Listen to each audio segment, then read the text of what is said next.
On va parler cette fois-ci de récupération des domaines de l'État, si vous me permettez. Justement, oui. Avec cette question sur la table, le cas de la résidence 2000 sera-t-il réexaminé? Absolument. Vous savez que la dernière fois, j'ai plusieurs fois d'ailleurs évoqué la question de la résidence 2000. J'ai dit qu'il y a problème dans la démarche, il y a problème dans le mécanisme qui a sous-tendu la récupération de ce domaine-là.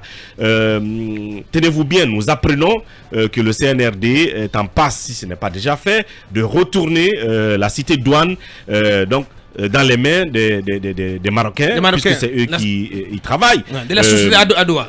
Adoua, et vous savez qu'il y a un processus de récupération qui avait été lancé il y a pratiquement 5 mois de cela.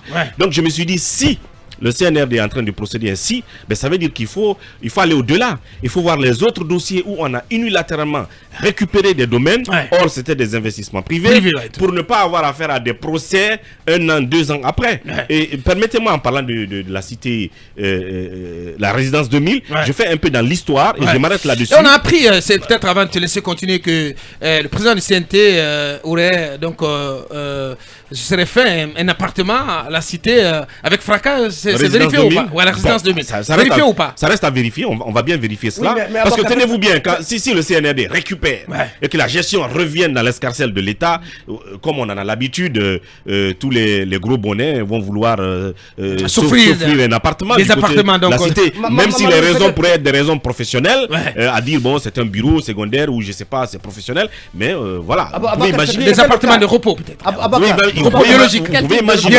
Repos biologique. C'était le cas, peut-être quand vous interrompez Ouri, l'hôtel Novotel qui pratiquement était devenu une sorte de deuxième bureau pour beaucoup de personnalités. Beaucoup de cadres de l'administration. Donc ce n'est pas exclu qu'à la résidence 2000 qu'il y ait beaucoup d'autres hauts cadres qui disposent déjà d'appartements.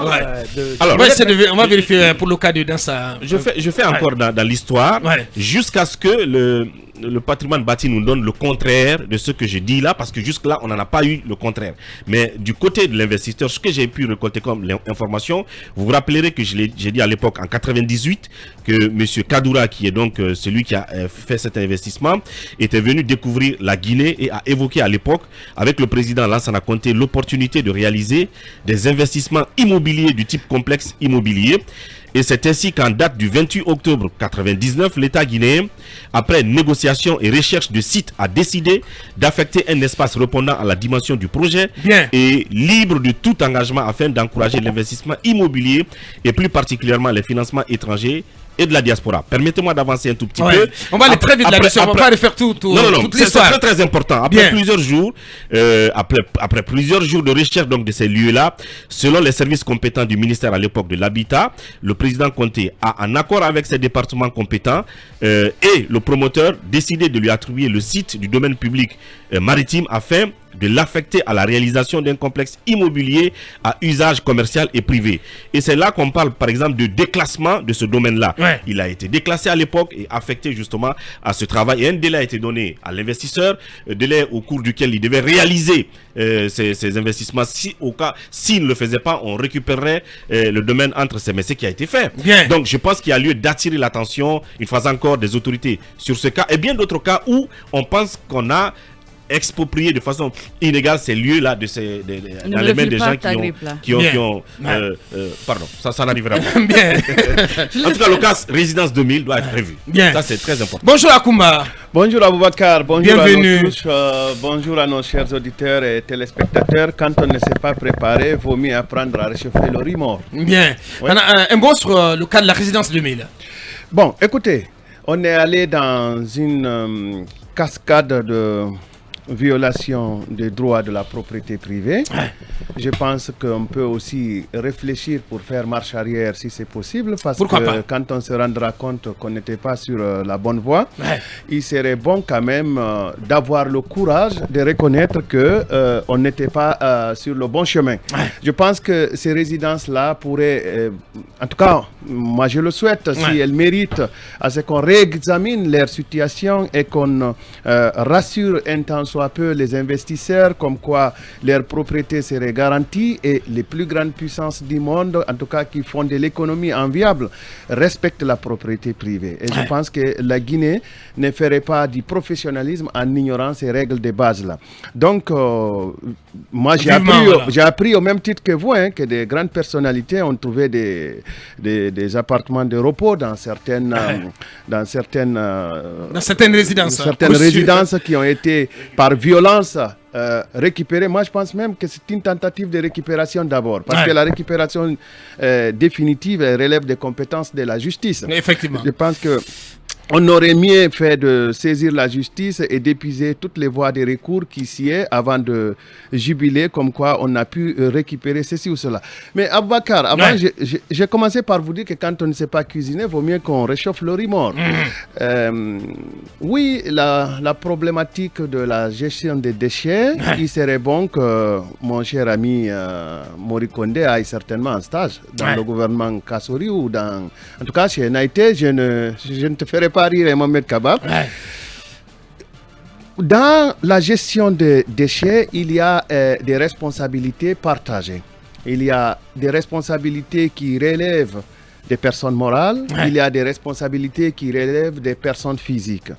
Alors, pour ce qui relève des personnes morales, commençons d'abord par les départements, ensuite venons-en aux PME.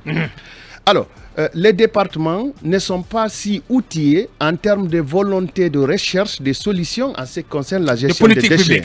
En ce qui concerne la gestion des déchets. Sinon, ça leur coûterait rien de réfléchir de quelle manière on peut d'abord minimiser les subventions de l'État quant à la gestion des déchets. Alors, minimiser les subventions de l'État voudrait dire qu'on collecte les déchets avec professionnalisme, qu'on les trie avec professionnalisme et qu'on les valorise avec professionnalisme. Parce que les déchets représentent de l'argent. Aujourd'hui, nous sommes à une période où le recyclage est devenu une pratique incontournable dans l'industrie.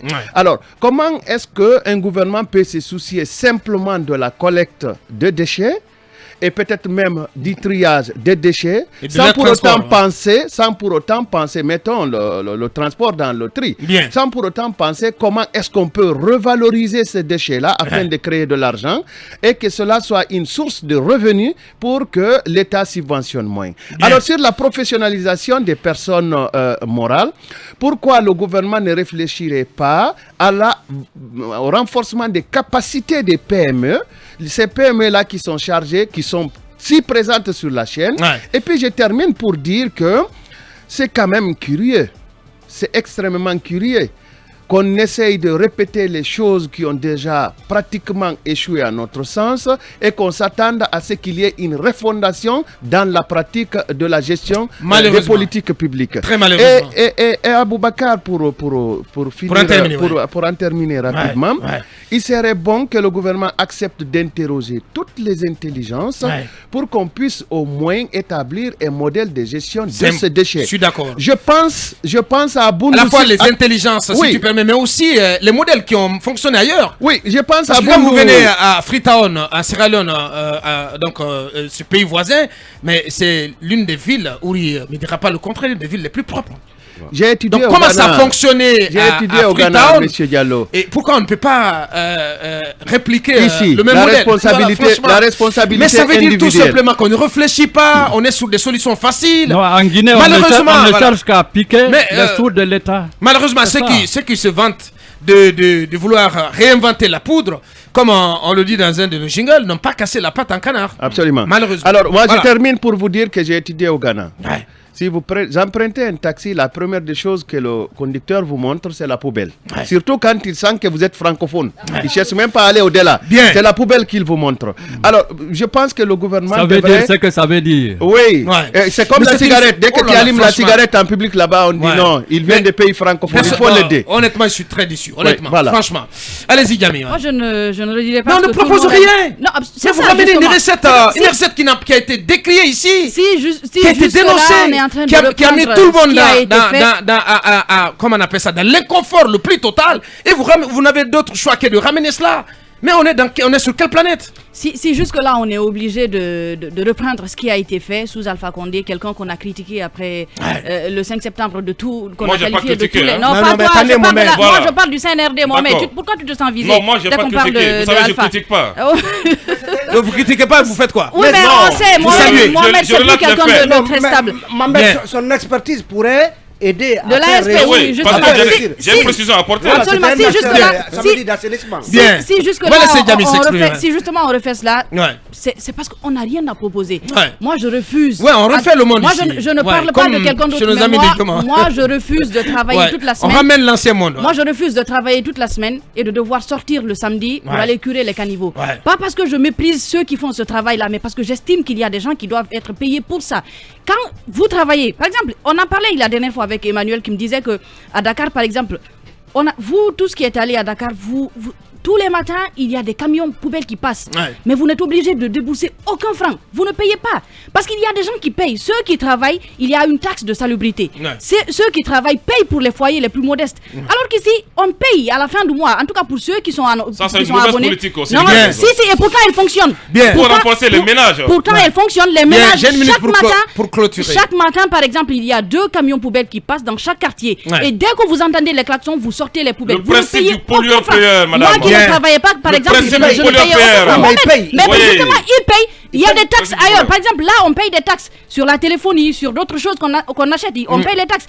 Nous, par exemple, certaines personnes qui sont abonnées à la maison, vous payez chaque fin du mois 50 000 ou un peu plus ou un peu moins. Il y en a qui ne peuvent pas le faire. Mais il y a une possibilité de mettre en place une politique pour gérer tout cela, pour transformer. On a vu beaucoup de... Par exemple, une jeune dame qui transformait les pneus usés en meubles. C'était très joli et ça fonctionnait. Il y en a avec les plastiques qui fabriquaient des dallettes et ça fonctionnait. Pourquoi ne pas accompagner ces personnes-là et payer c'est ça la professionnalisation. Payer des jeunes qui vont faire ce travail. Moi je le dis encore, je refuse de travailler du lundi au vendredi et de devoir sortir les samedis pour aller curer les caniveaux. Pas parce que je méprise les gens qui le font, mais parce que j'estime qu'en le faisant, je leur prends leur travail. Merci. Oui, Mohamed, vous avez une... Non, c'est qu'il y a la professionnalisation en cours.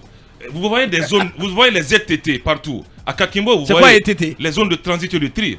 Vous voyez à Kakimbo, un site à votre gauche, c'est le centre c'est ce qu'on appelle les ZTT, les zones de transit et tri. Donc ça veut dire que les déchets aujourd'hui sont triés. Mais au PME de déverser dans ces zones, dans ces ZTT. Si vous ne voulez pas verser dans ces ZTT, vous voulez aller verser à la décharge de Combos, ça ne marche pas. Oui, parce que les ZTT sont construits pour ça. Il y a la BID qui finance la construction des ZTT, il y a le projet sanitaire ville propre qui finance ces ZTT. Et une précision importante, c'est Dr Kassori Fofana qui a signé la fin de cette pagaille des journées d'assainissement. Je vais vous dire pourquoi. Parce qu'il a estimé... Très heureusement, puisque tu en parles. Oui, parce qu'il a estimé... C'est une sainte pagaille. Oui, moi j'ai assisté à une réunion à la primature. Oui, il a tapé du poing sur la table. Quelle qualité? On peut pas donner l'argent de l'État et que vous le dilapidez, que vous partagez. Il était dans tous ces états... Parce que c'est une source de magouille. Oui, parce que lui... Mais cela a duré une année pratiquement. Kassori connaissant son autonomie financière. Quelqu'un qui n'aime pas dilapider les fonds de l'État, Dr Kassori, il a mis fin à cette récréation. Non, je sais de quoi je parle. Parce que c'était devenu la pagaille et il a mis fin. Merci Mohamed. Merci à tous les autres, franchement. Tu abuses de tes opportunités. Voilà, il était temps. Merci. Allez, Mirador, continue.